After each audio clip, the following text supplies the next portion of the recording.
सोचिए कि जब क्षत्रिय भी वैज्ञानिक दृष्टिकोण अपनाता है और आगे बढ़ता है तो उसकी भी वो खत्म करा देते हैं। जैसे गोगामणि राजस्थान का जो करणी सेना का अध्यक्ष ब्राह्मण रहेगा, क्षत्रिय रहेगा, वैश्य रहेगा और उसके नीचे फिर सबसे नीचे शूद्र रहेगा और शूद्र के नीचे जो अछूत रहेगा। अब दिक्कत यह है कि जो अछूत को हमने सबसे नीचे रखा वो अछूत बुद्ध की बात कर रहा है। और अरे क्यों जाते हो अपना मुंह काला कराने के लिए तुम वहां पे? जब वो तुम्हारी कथाओं में जाकर के कोई दंगा नहीं करते तो तुम उनकी कथाओं में जाकर दंगा क्यों करते हो? जब तुम चमत्कार की कथा लगाओ और वो लोग आए तो कोई दिक्कत नहीं है। हम खुद हो गया कि यहाँ पर आप देखेंगे एक किन्नर मिश्रा है और बाकी मिश्रा मिश्रा करके ये सारे लोग 7 लोग नाम दर्ज FIR है, वो 7 ब्राह्मण निकले।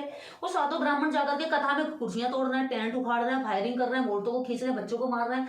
इनकी जहालत तो देखिए। और ये कहते हैं कि हम तो बहुत ऊंचे हैं। अरे ऊंचा बनना है तो अपने ज्ञान से बनो ना, अपनी अच्छाइयों से बनो ताकि लोग तुम्हारे पास खुद चल के जाएं। अब तुम्हारी इतनी इज्जत गिर गई है कि तुम्हारी इतनी वैल्यू तुमने गिरा ली है कि तुम खुद चल के उनकी कथाओं में जा रहे हो और ऊपर से अपने ऊपर कानूनी कार्रवाई करवा रहे हो। आप बुद्ध कोई जाति विशेष के नहीं है। मुझे बताइए चाइना में कौन सा ओबीसी रहता है? थाईलैंड में कौन सा ओबीसी रहता है? बर्मा में, म्यांमार में, श्रीलंका में और दुनिया भर के कंबोडिया, दुनिया भर के देश है, वहां पर कौन सा ओबीसी और क्षत्रिय रहता है? वहां पर कौन से वर्ण व्यवस्था का सिस्टम है? नहीं है ना। लेकिन बुद्ध वहां भी प्रासंगिक है, बुद्ध वहां भी लोगों के लिए पूजनीय है, बुद्ध वहां भी लोगों के लिए सम्मानीय है। तो रामराज की जो स्थापना है बौद्धों के कत्लेआम पर है, लेकिन बौद्धों की जो स्थापना है वो किसी के कत्लेआम पर नहीं है। उन्होंने चींटी को भी नहीं मारा। और ये भारत का दुर्भाग्य है कि जो एशिया का इतना बड़ा महाज्ञानी जो पूरी दुनिया में अपने ज्ञान के नाम से जाना जाता है, जिसके ज्ञान से लोगों ने जीना सीखा, जीवन का सभ्यता सीखी, संयम सीखा, मर्यादा सीखी और सबसे बड़ी बात मानवता सीखी। ये जंगल सभ्यताओं में, जंगली सभ्यताओं का निकला हुआ इंसान एक अच्छा इंसान बना, सभ्य इंसान बना, इसके पीछे बुद्ध का हाथ है। और दुर्भाग्य है कि जो बुद्ध भारत में पैदा हुआ, भारत से निकला, पूरी दुनिया में फैल गया, उसका विचारधारा, उसका दुर्भाग्य है कि भारत के ही लोगों ने उसकी हत्या यहाँ पर कर दी। हम भारतीयों को गर्व होना चाहिए, प्राउड होना चाहिए कि वो बुद्ध हमारे भारत में जन्मे, जिस बुद्ध को लेकर के जिस भारत की मिट्टी को नमन करने के लिए विदेशी लोग आते हैं केवल इसलिए कि यहाँ बुद्ध ने जन्म लिया और बुद्ध ने यहाँ अपने ज्ञान का प्रचार प्रसार शुरुआत करी। आज हमारा दुर्भाग्य है कि भारत के लोग इतने ज्यादा लीचड़, इतने ज्यादा सोच से नीचे निकले कि उन्होंने बुद्ध को नष्ट करने का काम किया और वो नष्ट करने वाले लोग वही हैं जो आज बुद्ध कथाओं से नफरत कर रहे हैं। कथा करवाए दलित, टेंट लगवाए दलित और पूरा खर्चा करे दलित, लेकिन पेट में मरोड़ होती है ब्राह्मणों के। क्यों होती है भाई? खर्चा उनका हो रहा है, तुम्हारे क्यों हो रही है? कुर्सी पर वो बैठ रहे हैं, कथा वो सुन रहे हैं, कथा वो करा रहे हैं, लोग उनके आ रहे हैं, उनके जा रहे हैं, खर्चा उनका हो रहा है, जमीन उनके। तुम कौन हो बीच में जाकर के उनकी कुर्सियों को तोड़ने वाले? तुम कौन हो फायरिंग करने वाले? तुम कौन उन लोगों को नुकसान पहुंचाने वाले? भैया जब ये तुम्हारे यज्ञ हवन में जाकर के ये तुम्हारे वहां पानी नहीं डालते, तुम्हारे यज्ञ में जाकर ये कोई नुकसान नहीं करते, तुम्हारे जो पंडाल लगते हैं, जो तुम जागरण करते हो, कीर्तन करते हो, हवन करते हो, उनमें ये कभी जाकर के तुम्हें नहीं रोकते, तो तुम इनके उसमें जाकर के क्यों रोक टोक करते हो? इसका मतलब ये है कि तुम बुद्ध के विचारों से डरते हो, तुम सच्चाई से डरते हो और तुम अपने जो झूठ के आधार पर तुमने लोगों को गुलाम बना के रखा हुआ है, धर्म की आड़ में जो इनके तुम गुलाम, इनकी शोषण करते हो, वो शोषण खुल रहा है, उस शोषण की परतें खुल रही है। जाए तो जाए कहाँ? दलितों की तो स्थिति ऐसी करके रखी कि वो कहाँ जाए? वो जागरूक होकर अपना रास्ता बनाए तो उनके रास्ते में आकर खड़े हो जाएंगे। तुम्हारे साथ चलने के लिए तैयार हो, तुम्हारे मंदिरों में जाने को तैयार हो, तो तुम मंदिरों में जाकर उनका शोषण करोगे, मंदिरों में नहीं घुसने दोगे, वहां से मार के पीट के भगा दोगे। तो मुझे ये समझ में नहीं आता कि अमृतकाल चल किसके लिए रहा। यहाँ पे जो एक पूरे देश की आबादी का जो चौथा हिस्सा है वो तो अपने आप को यहाँ हर जगह सताया हुआ महसूस कर रहा है, छला हुआ महसूस कर रहा है। तो अमृतकाल किसके लिए चल रहा है मेरे भाई? यहाँ अमृतकाल केवल उन लोगों के लिए चल रहा है जो अपने डंडे की चोट पर उनको जाकर सता लेते हैं, उनकी भैंस खोल लेते हैं, उनकी जमीन छीन लेते हैं, उनकी बहन बेटियों के साथ बलात्कार करके भी खुले घूम लेते हैं। तो ये अमृतकाल उनके लिए चल रहा है। ये तो बहुत अच्छा हो रहा, मैं इसको अच्छा मानती हूँ, क्योंकि जब पहले ब्राह्मण क्रिया में होता था और हम किसी प्रतिक्रिया में नहीं होते थे, इस देश के दबे दलन कुचलन करने वाले लोग, लेकिन आज पासा पलट गया संविधान के बाद। कैसे? इस समय क्रिया कौन कर रहा है?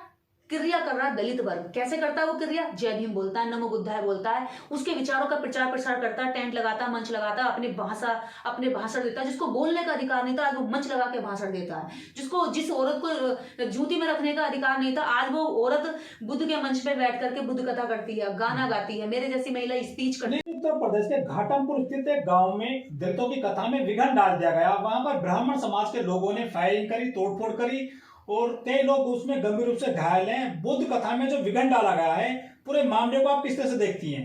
देखिए, ये जो विघन डालने वाले लोग हैं, ये सारे मिश्रा हैं। उसमें से जितने भी नाम है, मिश्रा हैं, द्विवेदी हैं और पांडे हैं। इस तरह की जातियां हैं जो ब्राह्मण वर्ग से आती हैं। ये वो लोग हैं जो हमेशा से चाहते हैं कि दलित और ओबीसी लोग इनके कहने के अनुसार चलें। अगर ये नहीं, इनके कहने से नहीं चलेंगे तो ये इन्हें क्या चैन नहीं पड़ता। अब जब जो लोग बुद्ध को जान रहे हैं, पढ़ रहे हैं, समझ रहे हैं, तो क्या इनकी गुलामी छोड़ रहे हैं। और जब गुलामी छोड़ रहे हैं तो इन्हें लग रहा है कि जब गुलाम भाग जाएंगे तो हमारी गुलामी कौन करेगा, हम राजा बन के हम बैठ करके कैसे खाएंगे। इनको जो जातीय जो इनके अंदर खुशी महसूस होती है अपना दास बना करके उन लोगों को अपने इशारों पर नचा करके, वो खुशी महसूस नहीं होगी।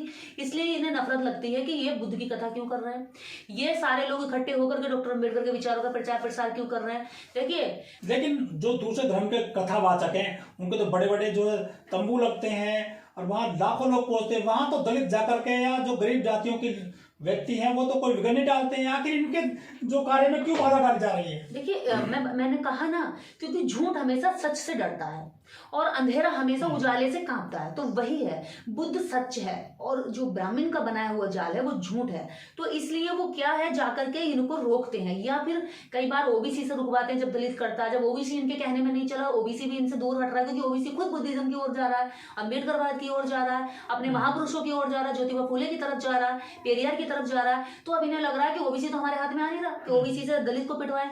फिर उसके बाद में इन्हें लगा कि क्षत्रिय से हम अपना जो है काम करवाएंगे, यानी कि अपनी बंदूक क्षत्रिय कंधे पर रख के चलाएंगे।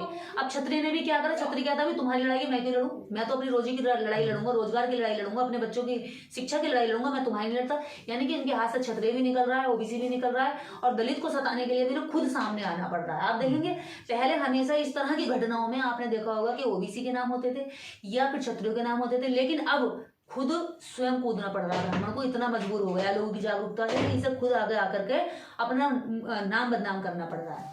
उत्तर प्रदेश में राम राज्य बताया जाता है, हिंदू राष्ट्र बताया जा रहा है, अमृत काल चल रहा है। क्या अमृत काल में हिंदू राष्ट्र में, राम राज्य में दलित बुद्ध कथा नहीं करा सकता क्या उत्तर प्रदेश में? देखिए, अमृत काल जो चल रहा है वो नेताओं के लिए चल रहा है, वो एक विशेष पार्टी के लिए चल रहा है, वो एक विशेष संगठन के लिए चल रहा है, विशेष वर्ग के लिए चल रहा है। अमृत काल की अगर बात करें तो यहाँ पर इतनी दुर्गति है कि खुद ही जातियों के नेता अपनी जातियों की बात नहीं करते। वो अगर अपनी जातियों की बात करेंगे ना तो अमृत काल तब तक ही दिखाएंगे जब तक चुनाव होता होगा, जब तक वोट लेना होता होगा। बाकी और यहाँ कोई अमृत काल नहीं है। ये अमृत काल की सच्चाई है। यहाँ पर आए दिन जो है महिला शोषण का शिकार हो रही है, यहाँ तक कि जुडिशरी में बैठी हुई जज महिलाएं जो है इच्छा मृत्यु की मांग कर रही है। ये अमृत काल है। इस देश में जो रेसलर बेटियां वो सड़कों पर बैठ करके न्याय मांगती हैं, ये अमृत काल थोड़ी है। ये इससे ज्यादा गंदा काल क्या होगा कि जहां पर इस देश में खुलेआम अपराधी घूम रहे हों और जो निर्दोष लोग हैं वो सड़कों पर बैठ करके न्याय की भीख मांगते हैं।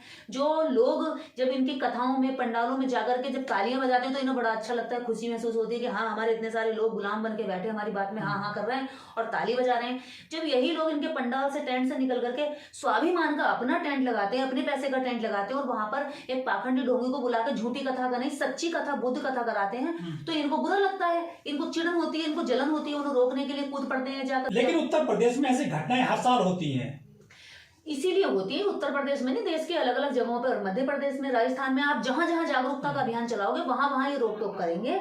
और रही बात हमारे उत्तर प्रदेश की, तो यूपी का एक सबसे बड़ा जो एक पैटर्न लेके चल रहा है ना, राम राज्य में खुद संभोग का गला काट दिया गया था, संभोग का बल कर दिया गया था राम राज्य में शिक्षा लेने पर। तो आज यहीं पे जो दलित हैं और जो ओबीसी लोग हैं इकट्ठे होकर के जब सामूहिक रूप से बुद्ध कथाओं की शिक्षा लेते हैं, बुद्ध के जीवन की शिक्षा लेते हैं, तो ये उनको जाकर के रोकते हैं, क्योंकि गला तो काट नहीं सकते। इस समय कानून है, कोर्ट है, कचहरी है और थाने हैं, इनके ऊपर ज्यादा से ज्यादा कड़ी कार्रवाई हो जाएगी, इसलिए ऐसा तो कर नहीं सकते।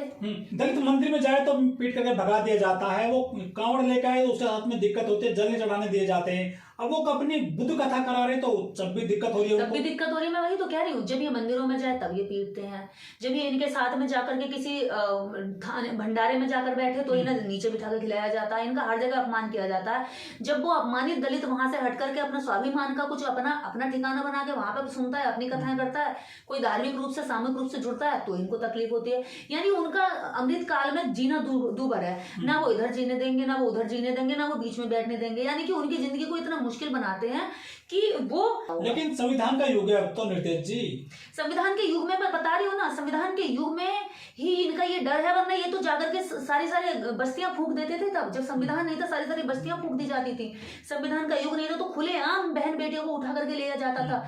संविधान के युग में ही आप देखते हैं कि फूलन देवी के साथ क्या हुआ था कि फूलन देवी को नग्न करके कुएं से पानी भरवाया गया था। ये इनकी भड़ास है, सदियों का गुस्सा है इनका, जो ये राजा महाराजा बनकर के ये बैठे रहे एक वर्ग विशेष पर, वो वर्ग विशेष इनके हाथ से खिसक रहा है। खिसक क्यों रहा है? क्योंकि वो ये संविधान कहता है कि ये भी बराबर कमा के खाएगा, तुम भी बराबर कमा के खाओ, ना ये तुम्हारा गुलाम है ना तुम इसके गुलाम हो। तो ये जो सोच है ये इनके लिए इनके दर्द को, मतलब इनके दर्दों को खुरेसती है, इनके जख्मों को नमक लगाती है, और वो जो जख्मों में लगा हुआ नमक है वही इनको मजबूर करता है कि इनकी कथाओं में जाकर विघ्न डालें। आज ब्राह्मण इतना मजबूर हो गया है कि इसकी बात ना तो ओबीसी सुन रहा, ना इसकी बात क्षत्रिय सुन रहा, ना पहले ये दलितों को पिटवाते थे ओबीसी की लाठी से या क्षत्रियों की तलवार से, लेकिन अब ना तो ओबीसी की लाठी इनके हाथ में आ रही है, ना क्षत्रियों की तलवार इनके हाथ में आ रही है। अब मजबूर ब्राह्मण। ये जो कानपुर में घटना हुई है घाटमपुर में, ये बौद्ध धर्म पे प्रहार है या फिर दलितों पे प्रहार है? देखिए ये उन दलितों पर प्रहार है जो बौद्ध धर्म की ओर जा रहे हैं, क्योंकि जो दलित इनका कहते हैं ना कि जो गांधी का हरिजन बनके इनकी गुलामी कर रहा है, उस दलित से कोई प्रॉब्लम नहीं है। लेकिन जो डॉक्टर अंबेडकर का बहुजन बनकर बुद्धिज्म की ओर चल रहा है, तर्क की ओर चल रहा है, विज्ञान की ओर चल रहा है, लॉजिक से बात कर रहा है, लॉजिक की ओर अपने बच्चों को ले जा रहा है, एजुकेशन की ओर चल रहा है, उस दलित से इनको बहुत तकलीफ है। क्योंकि वो जो दलित होता है वो इनके थोथे ज्ञान को चुनौती देता है। वो जो दलित होता है वो गूंगा नहीं होता है, वो अपनी अपनी अपनी जुबान से अपने सवालों को तैयार करता है, वो इनके ज्ञान के सामने इन्हें भारी पड़ता है। तो इसलिए इन्हें बुद्ध धर्म से तब तक नफरत रहेगी जब तक इसके अंदर इनका गुलाम जाकर के जागरूक होता रहेगा।